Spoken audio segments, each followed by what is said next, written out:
Donc là, à la fin, j'aurai cette chaîne de caractères qui va pouvoir être insérée dans mon application. Donc là, rien d'Angular. Vous pouvez l'utiliser à vos risques et périls dans du React, du Vue ou du Vanilla JavaScript, si vous le désirez.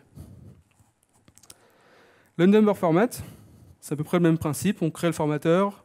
À partir de ce formateur, on lui passe la donnée qu'on désire modifier, formater. Et là, toutes les langues ont des spécificités, notamment dans le caractère utilisé pour séparer les unités des dizaines, pour séparer les milliers des dizaines, etc. Et là, c'est le standard, c'est le navigateur qui va le gérer pour vous. Donc si je formate d'abord en anglais, le séparateur, c'est le point, et il y a un séparateur entre les milliers et les centaines. Si je passe en français, là encore une fois, j'ai des objets de configuration, un objet de configuration, pardon, qui va nous permettre de définir quel type de valeur numérique j'utilise. Est-ce que c'est une valeur monétaire, un pourcentage ou juste un nombre? Si c'est une valeur monétaire, quelle est la currency que je vais utiliser? Donc là, c'est le trigramme. C'est un standard, j'ai oublié le nom du standard, mais c'est normé, cette information. Est-ce que je veux afficher le nom de la currency ou est-ce que je veux utiliser son sigle? Donc là, en résultat, j'aurai 1059 € avec euro en toutes lettres au pluriel parce que j'ai 1000 € à afficher.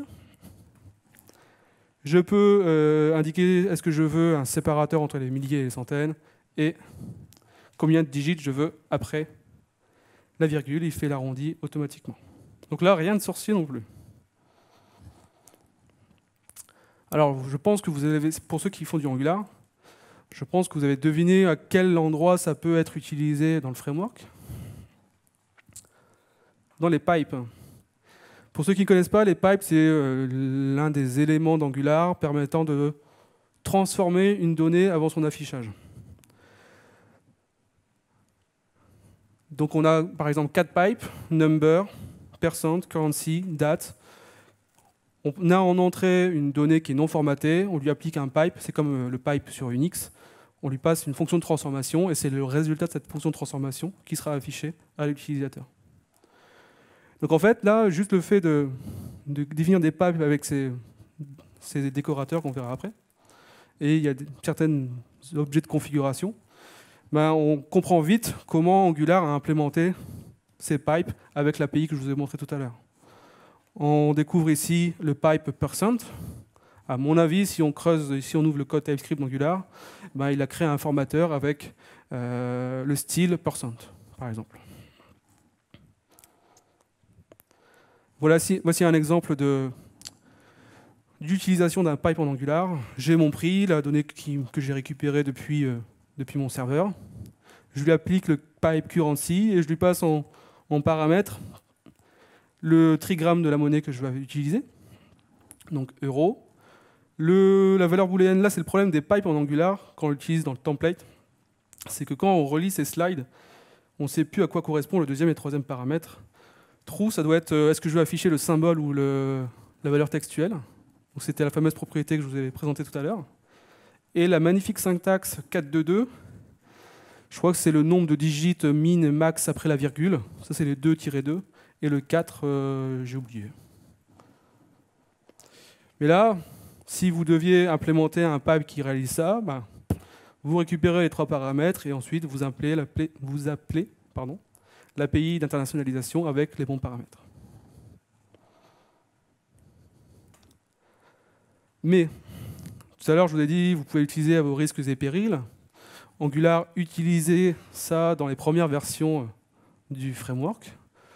Et je pense que c'est à partir de la 5, ils ont tout réécrit en fait. Parce qu'il y avait des problèmes de compatibilité entre les navigateurs. Donc ils en avaient marre de voir des issues ouverts sur GitHub sur le même sujet again et again. Donc ils ont décidé de virer cette partie internationalisation et de créer leur propre solution from scratch.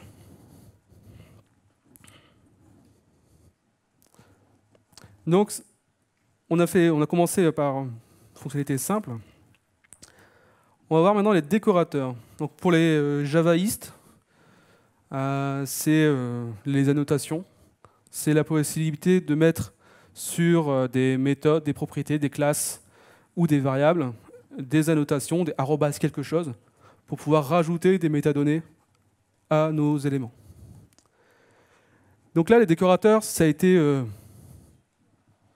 rendu populaire par le langage TypeScript, qui est le langage qui a été choisi par Google pour écrire le framework Angular, qui est TypeScript, c'est un langage Microsoft. Mais il y a une spec qui existe dans le TC39 pour proposer ces décorateurs en standard avec du pur JavaScript. D'ailleurs, on utilise des décorateurs pas que dans Angular. Si on fait du React, il y a certaines librairies qui mettent à disposition une API pour utilisant des décorateurs également. Je me souviens d'avoir utilisé une API, une librairie React pour faire du drag and drop. Ils utilisent des décorateurs également, même si je n'utilise pas TypeScript. Donc c'est en pur JavaScript avec une configuration Babel pour convertir les décorateurs en autre chose. Mais on peut le faire même si on ne fait pas d'Angular. Alors on va essayer de y aller par étapes. Un décorateur, donc là je l'ai mis sur une variable d'instance, donc c'est du TypeScript. Donc TypeScript, la seule différence maintenant entre TypeScript et JavaScript, c'est le typage. Avant c'était le décorateur et le typage, mais comme je viens de vous le dire, les décorateurs, on l'a à présent en JavaScript. Ici je définis une variable de type chaîne de caractères, sur lequel je place une annotation, input. Quand le compilateur TypeScript et ensuite un jour éventuellement tous les navigateurs vont rencontrer cette annotation, il va essayer de trouver une fonction qui s'appelle input dans votre code applicatif et va l'exécuter.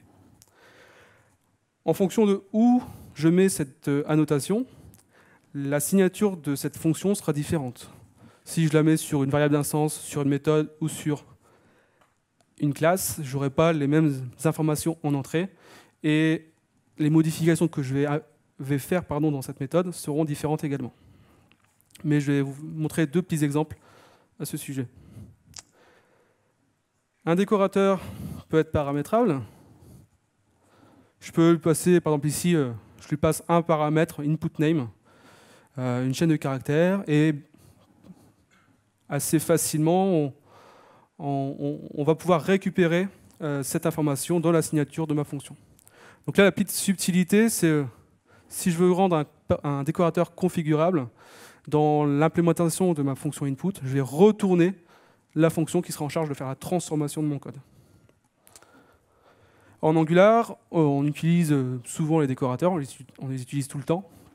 Eux, ce qu'ils ont pris comme habitude, c'est passer un objet, par exemple, un objet complexe, un objet JSON, en paramètre de l'input. C'est ce qu'on utilise par exemple quand on doit configurer des composants, des directives ou ce genre de choses. Encore une fois, une slide pour me la péter.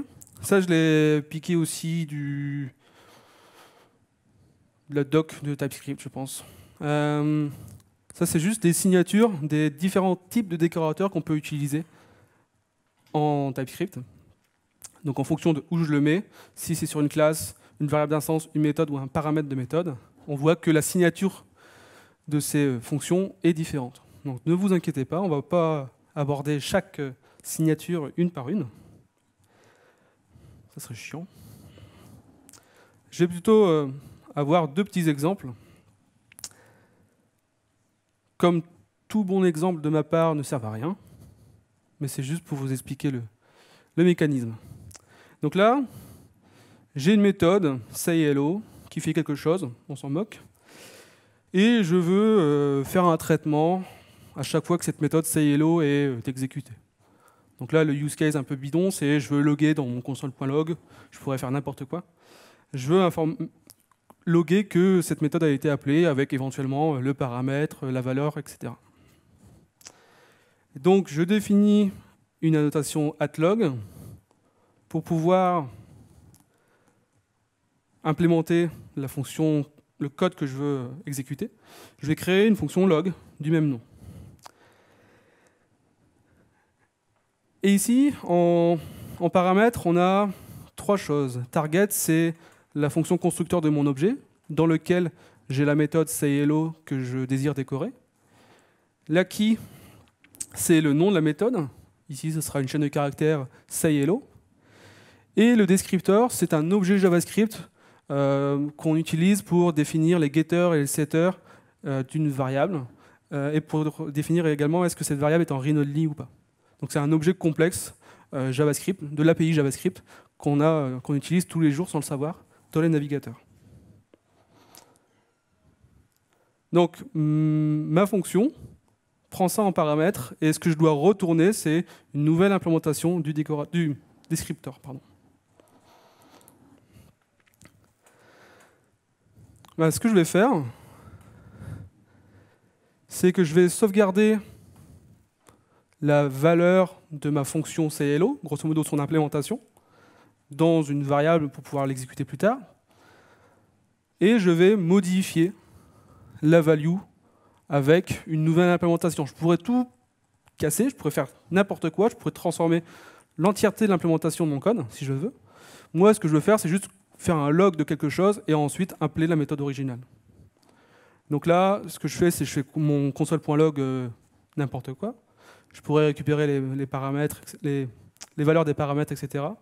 Et une fois que j'ai terminé, j'appelle l'implémentation de base, parce que c'est quand même du code métier qui est en prod, il faut quand même que j'exécute cette méthode sayhello.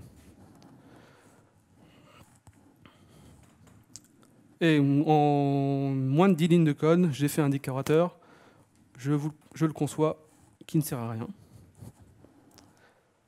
Deuxième exemple. Alors là, c'est plutôt du pseudo-code. C'est pas à mettre en prod, ça.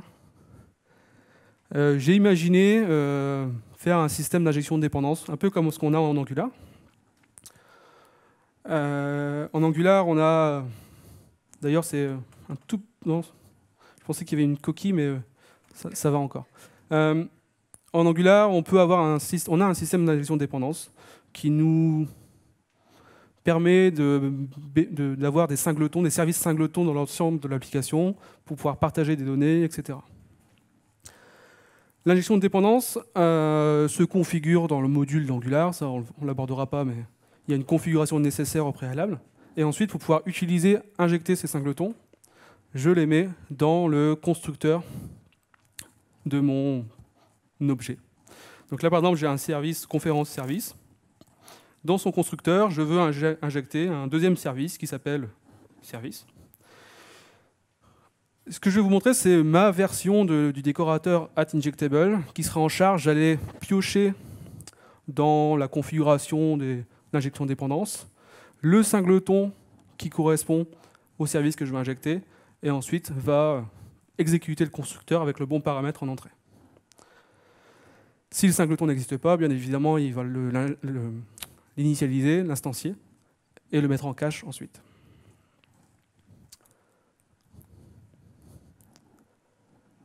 Alors, je suis un peu devant, désolé.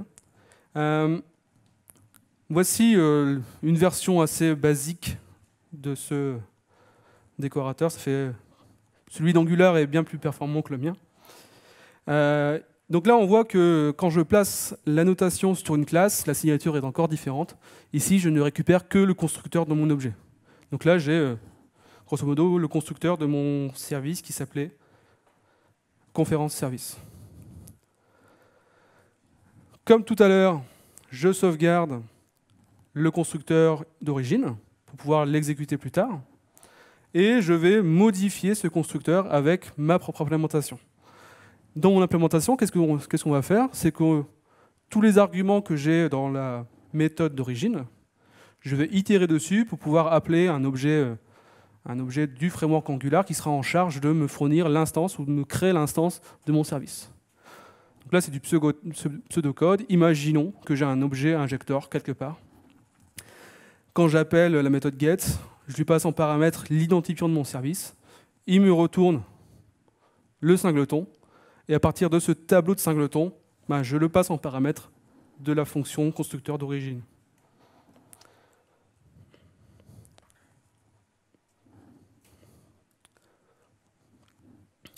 Alors, je n'ai pas regardé l'implémentation de Babel.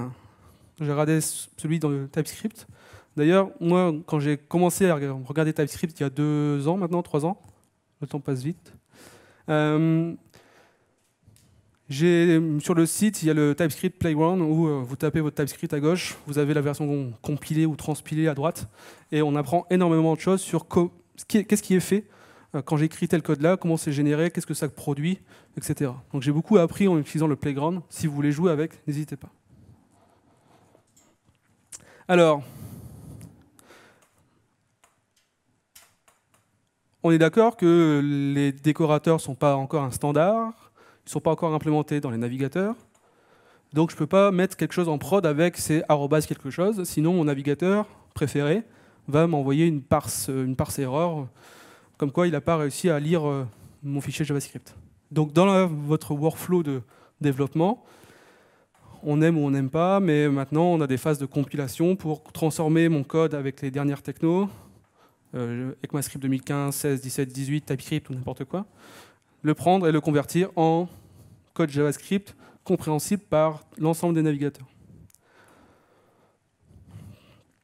Si on regarde le code qui est généré par TypeScript, déjà ce que j'aime bien dans TypeScript, contrairement à d'autres langages,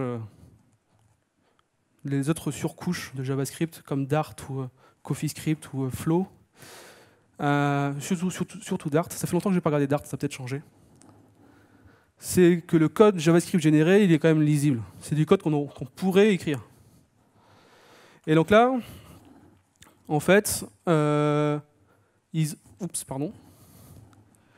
que j'utilise une annotation, un décorateur, il y a une méthode underscore decorate, c'est dur à dire, qui est ajoutée à mon code JavaScript généré, où je passe en paramètre. Le deuxième paramètre, c'est l'objet que je veux décorer, et en premier paramètre, c'est un tableau avec l'ensemble des décorateurs que je lui ai appliqués.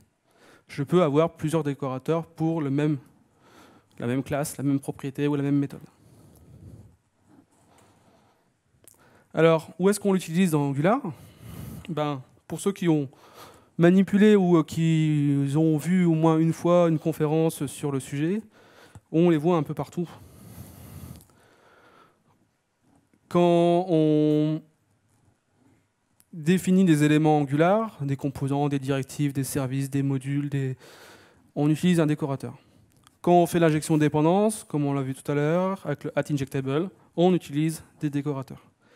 Mes composants, pour les rendre réutilisables, je vais devoir lui définir des paramètres d'entrée, des paramètres de sortie.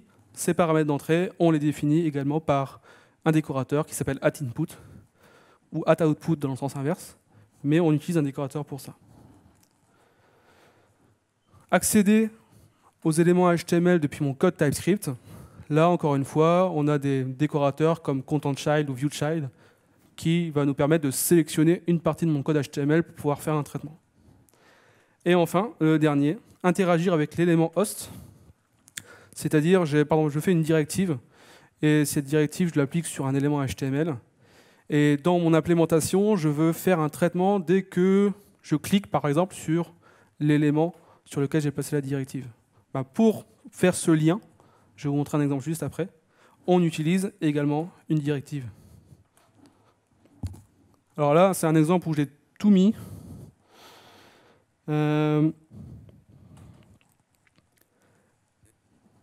La première ligne en commentaire, c'est comment j'utilise ma directive. Donc là, j'ai un bouton HTML.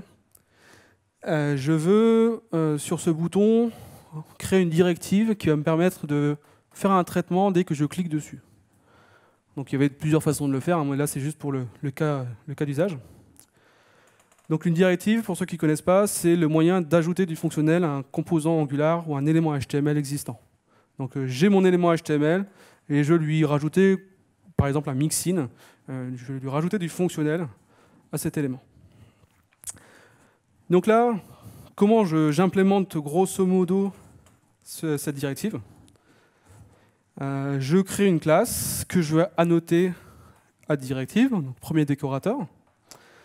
Ce décorateur, il est paramétrable. J'indique comment cette directive peut être utilisée dans mon code HTML. Donc c'est un peu comme les sélecteurs CSS. Ici, c'est un sélecteur par attribut. Ça veut aussi dire à Angular, si tu me trouves un élément HTML avec un attribut qui s'appelle clickhandler, bah, tu m'instancies cette directive et tu l'associes à l'élément que tu as trouvé. Ensuite, on a un paramètre d'entrée.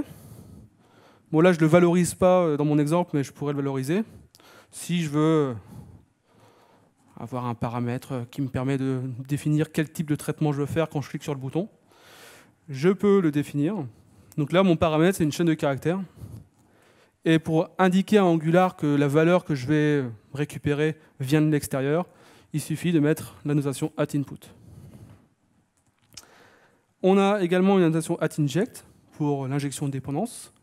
On la voit rarement, celle-là, mais c'est quand on essaye d'injecter des données primitives comme des chaînes de caractères ou autres. On utilise cette annotation également. Et enfin, le dernier, c'est une annotation sur une méthode, hostBinding,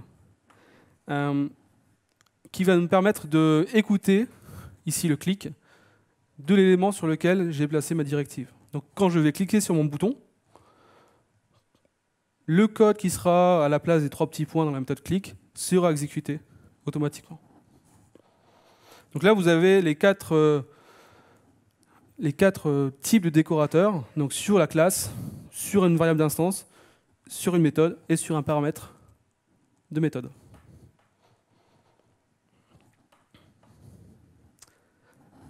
Enfin, on va finir avec les zones. Alors là, c'est le truc un peu plus flou, ça. J'en perds souvent. Donc les zones, c'est un truc qui a été créé par Miško Evry d'Angular pour un usage pour Angular. Mais il l'a proposé au comité TC39, il est encore en stage 0 ou 1, je crois. Donc, qui va permettre de résoudre les éventuels problèmes lorsqu'on a des traitements asynchrones en JavaScript. Pour ceux qui connaissent les event loops, les stacks d'exécution et tout ça, ça va nous permettre de résoudre ce genre de problématiques. Alors désolé, j'ai oublié de changer le nom de la ville. À chaque fois, je la change. Donc la dernière fois que j'ai donné, c'était à Rouen. La ville de fin, c'est toujours la bonne. Donc là, j'ai du pseudocode également. Si j'ai une magnifique animation, la flèche qui est là symbolise le pointeur d'exécution de ma VM JavaScript. Donc j'exécute d'abord start timer, qui correspond à un traitement asynchrone. Donc une fois qu'il est terminé, je passe à la méthode d'après. GoToRouen, c'est pareil, c'est synchrone, j'exécute, je passe à la suivante. Set timeout de 0, donc 0 secondes. Là, la question c'est est-ce que la méthode veryLongTask est appelée maintenant ou après? Après. Pourquoi? Qui a dit après?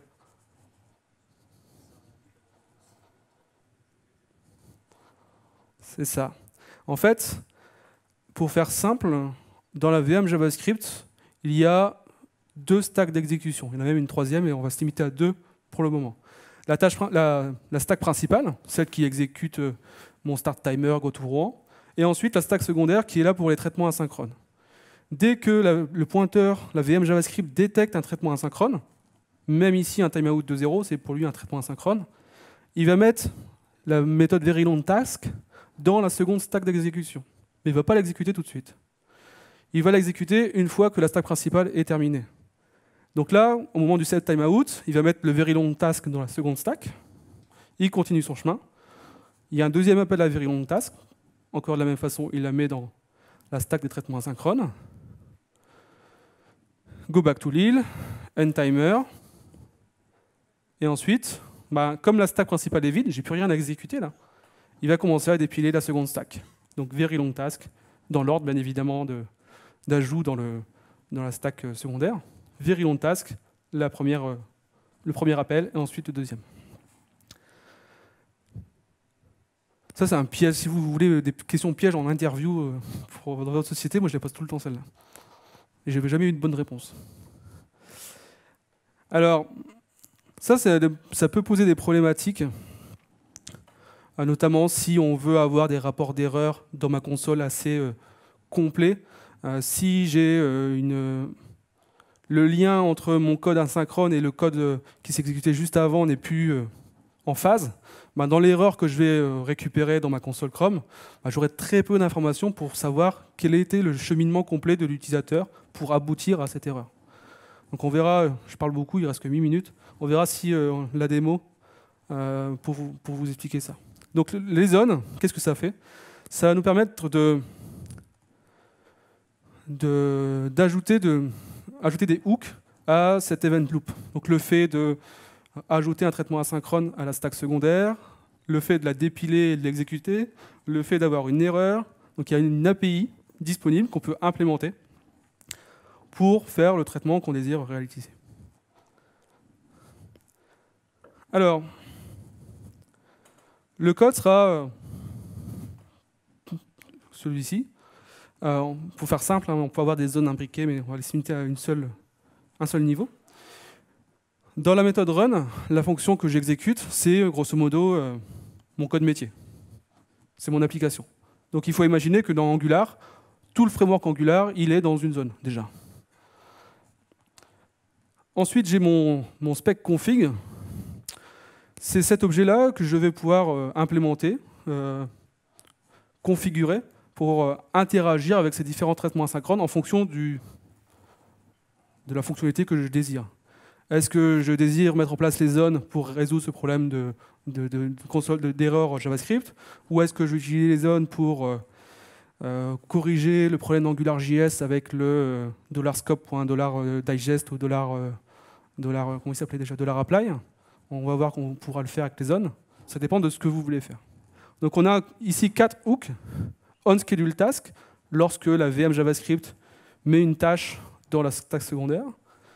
OnInvokeTask, lorsque la stack secondaire, l'une des fonctions de la stack secondaire est exécutée. OnHandleError, quand il y a une erreur. Et OnAsTask, dès qui va nous permettre de détecter lorsque j'ai une tâche ou 0 tâche dans ma stack, si je veux faire un traitement, par exemple. Alors, mais dans le setTimeout, par exemple, de tout à l'heure, comment le Chrome, par exemple, il sait que avant d'ajouter le setTimeout dans la stack secondaire, il doit appeler la méthode onScheduledTask. Par défaut, il ne le sait pas.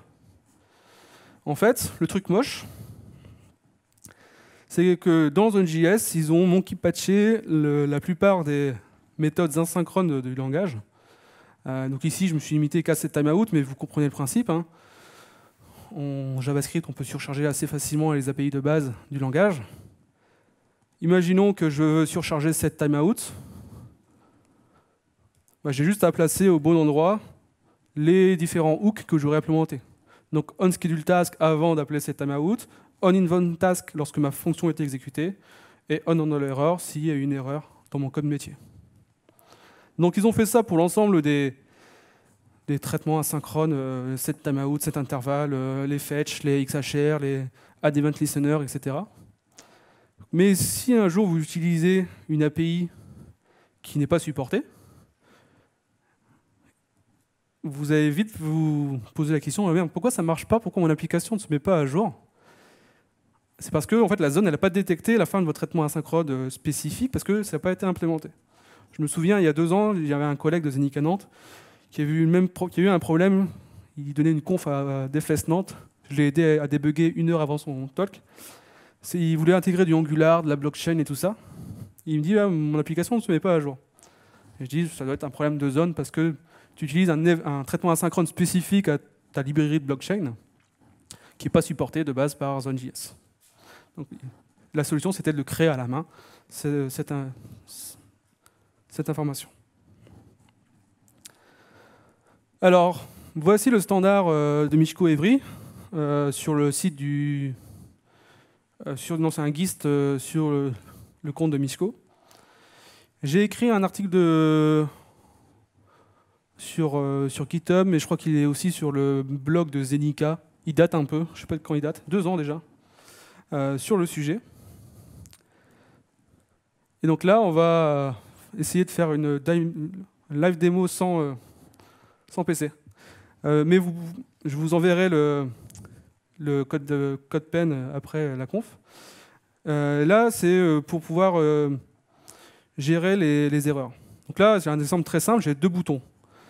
Les deux boutons, si vous voyez à votre droite, lorsque je clique sur le bouton, je vois rien en fait, bind error, ça rajoute un add event listener sur le second bouton. Quand je clique sur le second bouton, ça throw une erreur. Si on regarde vous testerez chez vous, mais si je clique sur ces deux boutons sans avoir mis en place les zones, quand je clique sur le deuxième bouton, j'aurai juste le message d'erreur. Je ne vais pas savoir que le message d'erreur a été émis parce que j'ai cliqué sur le bouton cause error et parce que avant j'ai cliqué sur le bouton bind error. Je n'aurai pas toute la timeline de la vie de cette erreur. Donc si on descend un tout petit peu, alors je suis très live coding moi, mais et en plus je ne vois rien. Là c'est le code nécessaire pour si on ouvre les DevTools de Chrome, vous ferez le test. Quand je clique sur ces deux boutons, l'erreur que je vais avoir, on aura 3 éléments dans ma stack trace. Je vais savoir que l'erreur a été mise, qu'avant on avait rajouté un add event listener sur le bouton à droite, et ce bouton à droite, on a pu cliquer dessus parce que j'ai rajouté un add event listener sur le bouton à gauche. Donc là, je crée ma zone avec mes deux paramètres, onScheduledTask et onHandleError. Je vais expliquer grosso modo ce que ça fait. Et une fois que j'ai configuré cette zone, j'appelle ma méthode main que vous avez vue tout à l'heure. Donc qu'est-ce que ça fait?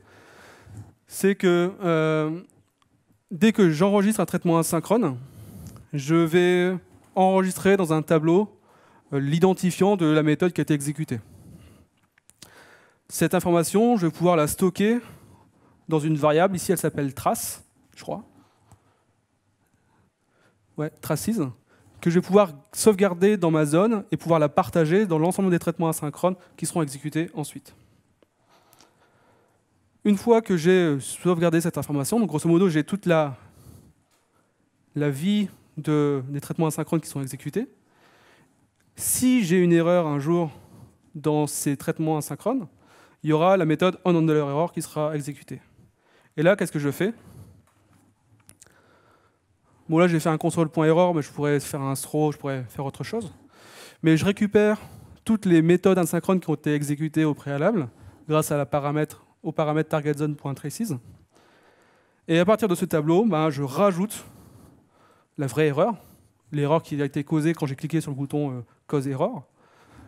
Et je modifie le getter, comme ça, quand je vais faire un console.error de error.stack, c'est le getter que vous voyez ici qui sera exécuté. Et là, je fais juste une concaténation de tout ce tableau d'identifiants et je le retourne à l'utilisateur avec un séparateur sur les lignes pour que ça ressemble à quelque chose. Donc si vous ouvrez vos DevTools ce week-end, si vous voulez regarder le code, vous allez avoir j'ai l'erreur qui s'appelle qui est en chaîne de caractères tout en haut. En dessous a été causée parce que j'ai cliqué sur le bouton à droite, et en dessous le fait que j'ai pu cliquer sur le bouton à droite parce que j'avais rajouté un add event listener sur le bouton à gauche. On peut revenir sur les slides, s'il te plaît. Merci. Alors, où est-ce que c'est utilisé dans Angular? Donc les stack traces, Angular, on se dit qu'on a beaucoup d'informations quand il y a une erreur.